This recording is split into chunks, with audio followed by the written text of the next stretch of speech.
ಇನ್ನು ಮಳೆಯ ಅಬ್ಬರ ಒಂದ್ ಕಡೆ ಆದ್ರೆ ಈಗ ಗುಡ್ಡ ಕುಸಿತದ ಒಂದ್ ರೀತಿಯಾಗಿ ಅವಾಂತರ ಕೂಡ ನಡೆದಿರುವಂತದ್ದು. ಮಹಾರಾಷ್ಟ್ರದ ಪಶ್ಚಿಮ ಘಟ್ಟ ಪ್ರದೇಶಗಳಲ್ಲಿ ಮಳೆಯ ಅಬ್ಬರ ಜೋರಾಗ್ತಾ ಇದೆ, ಜೊತೆಗೆ ಅಲ್ಲಿನ ಗುಡ್ಡ ಕುಸಿತ ಕೂಡ ಸಂಭವಿಸ್ತಾ ಇದೆ ಅಲ್ಲಿ ಅನ್ನೋ ಮಾಹಿತಿ ಸಿಗ್ತಾ ಇರುವಂತದ್ದು.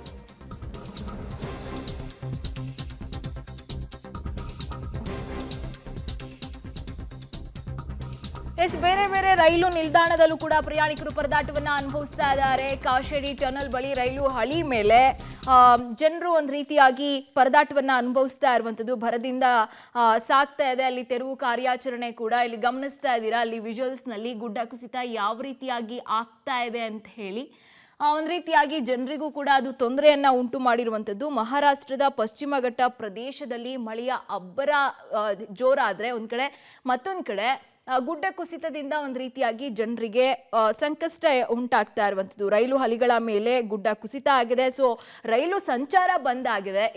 ಇದರ ಹಿನ್ನೆಲೆಯಲ್ಲಿ ಈಗ ರೈಲಿನಲ್ಲಿ ಹೋಗೋದಿಕ್ಕೂ ಜನರು ಪರದಾಟವನ್ನ ಅನುಭವಿಸ್ತಾ ಇರುವಂಥದ್ದು. ಆಗ್ಲೇ ನಾವು ವಿಜುವಲ್ಸ್ ನಲ್ಲಿ ತೋರಿಸ್ತಾ ಇದ್ವಿ, ರೈಲಿನಲ್ಲಿ ಹೋಗೋದಿಕ್ಕಾಗದೆ ಅಲ್ಲೇ ಹೇಗೆ ಜನರು ಮಲಗಿದ್ದಾರೆ ಅನ್ನೋದನ್ನ.